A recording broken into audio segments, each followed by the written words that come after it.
So you have a new shoulder rest because the other one was too short, and I think that was contributing to part of your problems with shifting. You were talking about last lesson how you feel like you're gonna like drop the instrument and you're holding it too much in your hand.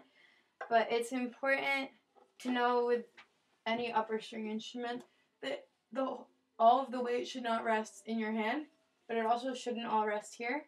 So what you want to do is put your instrument here, and you can hold it here for now, right? And then you want to put your head down, but you don't want to stretch your neck out so it's jutting out like this. You just want to like play with a heavy head is what we call it. So like let the natural weight of your head fall on the chin rests, right? Okay. And you don't, this isn't really something that ever actually happens.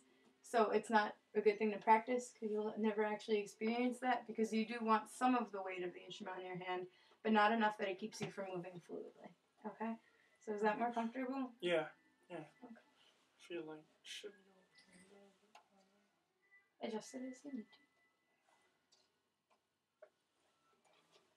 right there. Yeah? Yeah. Okay. So let's start with the G scale, 2 octaves, that I gave you the fingerings for last lesson.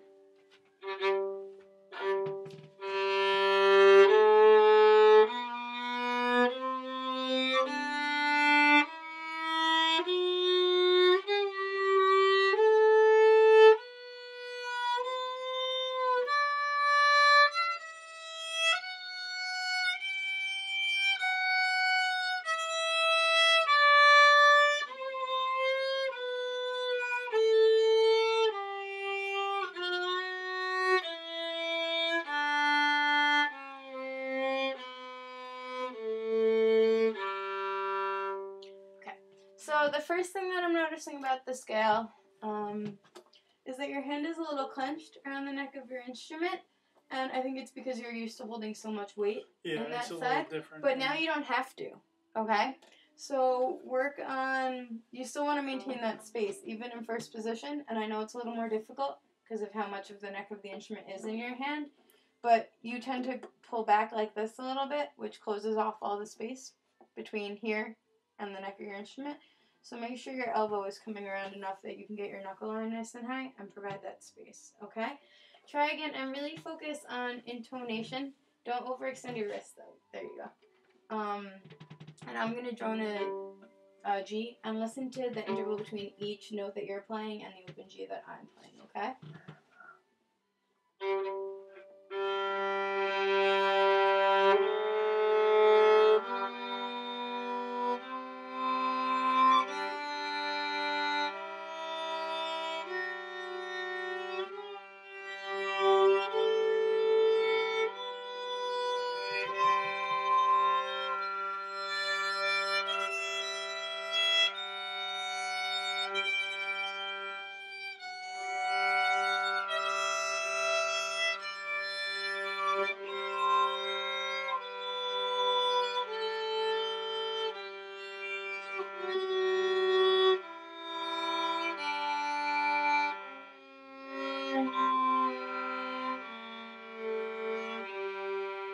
Alright, where did you go wrong intonation-wise?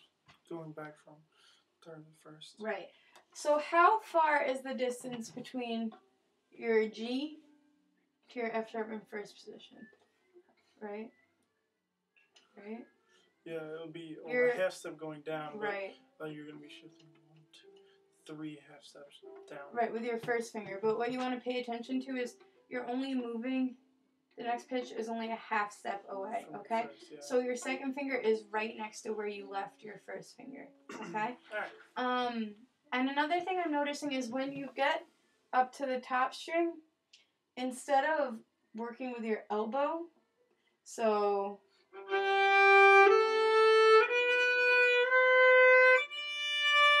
you see how my elbow is what moves? You tend to move only like your hand, so you actually kind of make a kind of pancake and you lose that space. So you go.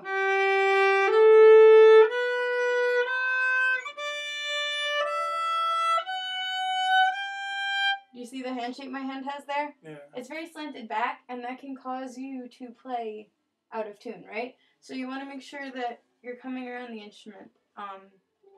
There, you see? Did you see how that was? How you're, go back to the top string, the A string. your hand is like that, it shouldn't be. It should come around more. Do you see what I'm saying? So your elbow has to come this way more, as opposed to pulling back this way. Alright. Okay? So, can you try playing just in third position from the G? Stop. Is the space there? There you go.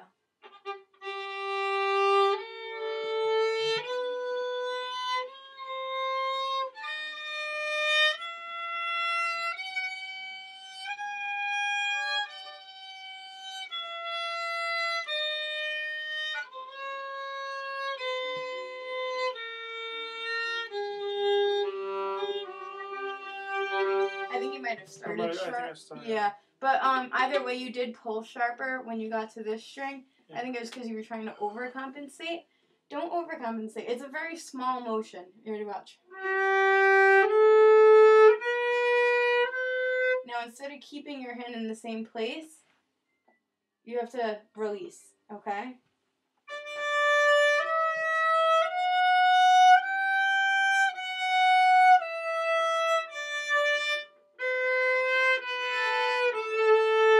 So you're doing this and then this a little bit, and that'll maintain that open space between the neck and your hand. So try that one more time. There you go. Cut. Stop. Is there open space between here and there? There you go. You need to relax your thumb a little bit more, okay?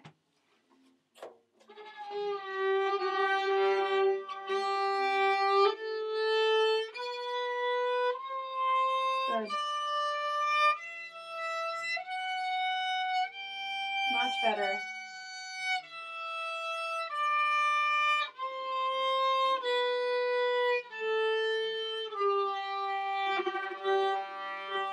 That was much better. Did you feel how your elbow has to move to compensate with which level of string you're on? Yeah. It's less. It's more dramatic than when you're in first position, right? Like your elbow has to move more in third position because you have to get around the instrument. The higher up on the fingerboard you are, the more your elbow has to be involved to keep your knuckle height up. Okay? So when you're playing in different positions, work on that. So what we'll be doing today actually will help you with that because I have a Wolfire etude that works with going in both first and also third position. Which is it's this one. Okay. So we're gonna, for right now, we'll just work on the first two lines. Okay? And what you're gonna notice is the notes are pretty much arpeggiated, so they're not completely scalar. Alright? You do jump a little bit. So here we start in what? What position? First. Very good. And now here, your first finger is on what note? C. So you are in? Third. Very good. Okay. So that's going to be an arpeggio going up from there. And then you're going to come back down to? 3 and then 1 on third. Well, yeah, 1 and third. Right, and then... So open, and then, so 2. So you're back in first, right? And then you're going to go back up to third, except this time your first finger's on what note? A. So you're in third, no, not A. F.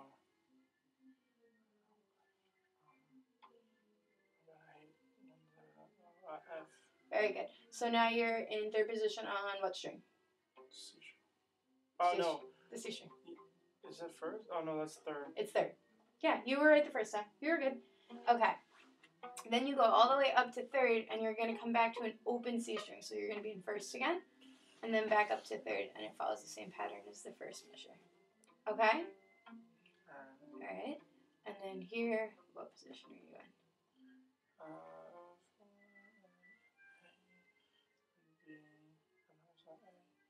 A 4 on what note is that? C. There you go. Fourth finger on C. Oh, it's going to be on that. It's going to be third and on D string. Very good. And then you're coming back down and you move back to? First. Very good. And then here, It gets a little tricky because there are accidentals. Yeah. So, but they're not that hard. It's an F sharp, right? Yeah. So it's going to be a high 2, and then in third position, the F sharp will be how far away from the D? 3, a major third, which is a... How many steps? 4. No. From From how many whole? Well, what's the distance between the two? As 1 to 3. But 1 to 3, but yeah. it's how many? What kind of steps? Do you know what I'm saying? 2 whole steps. Right. There you go. There's 2 whole steps in between the notes, and then between the F sharp and the G, how many steps? 5 steps. There you go. And then you're gonna come back down. Okay. Right. So do you want to try reading through this really slowly? Oh. And down. That is the problem with the coons. They tend to slip off a little bit. So just be careful about how you're moving from this position to the floor, unless you want to bend over and pick it up all the time. All right. That smiley face on frowny face. Still don't want to put these on here. Here.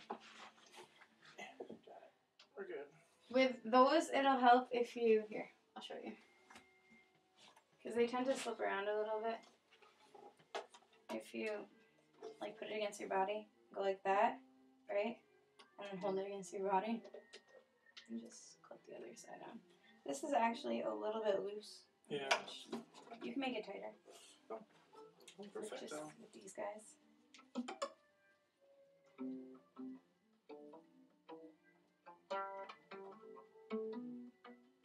You can look at that if you would like while I'm fixing your... You don't have to... I mean, just kind of shadow it because you don't have your shoulder rest on. It'll make shifting difficult.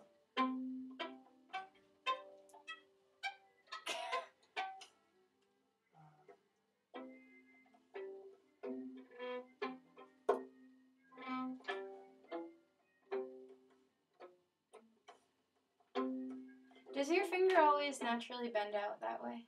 Yeah. Yeah, even when there's no tension on it? Yeah. Okay. Like that. Well, you want it to be on the instrument. Yeah. Okay. Swing your elbow a little bit that way. There you go. See that? That's much better. Okay? Alright, be aware of that. Hold on. It might be better when you have your shoulder rest back on. Here, see if this fits better.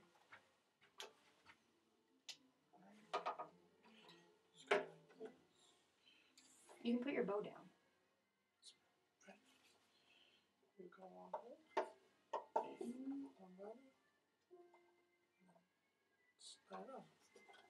Except you're backwards. I put a smiley face on. I was looking at it upside down. Oopsies. Alright, so that guy doesn't have face. And then you go slide on. There you go. Fits a little better? Yeah? No, it's not moving. And now it's not moving. There you go. Okay, so this should help. Alright.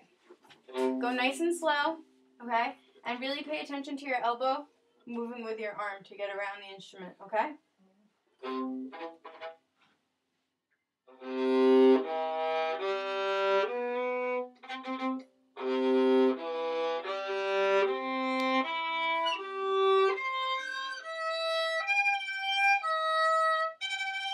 Yeah?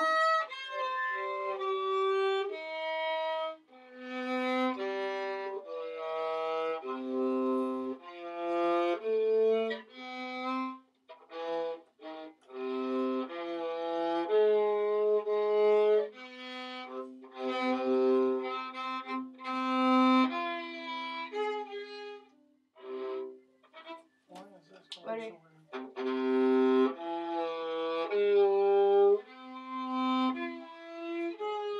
That? You moved a little bit sharp when you cross strings, okay? That's because you're not moving your elbow enough, and you're trying to compensate by moving your hand, right? Yeah. So your hand, without moving your elbow, your hand's gonna push itself up because you're falling flat. Like you're flattening out your wrist. Does that make sense? Yeah. Okay. This still needs to be bigger though. It still needs to be bigger? Yeah, because what I'm thinking is I'm here and I'm trying to think, because I have such long arms and have to come out to here for me to be able to move my arm. Do you have a rubber band? I have like a sponge. I also have this, which could potentially make your chin rest a little taller. You can try that if you want. Yeah. You can also stick that well because it's been floating around in my case for a while.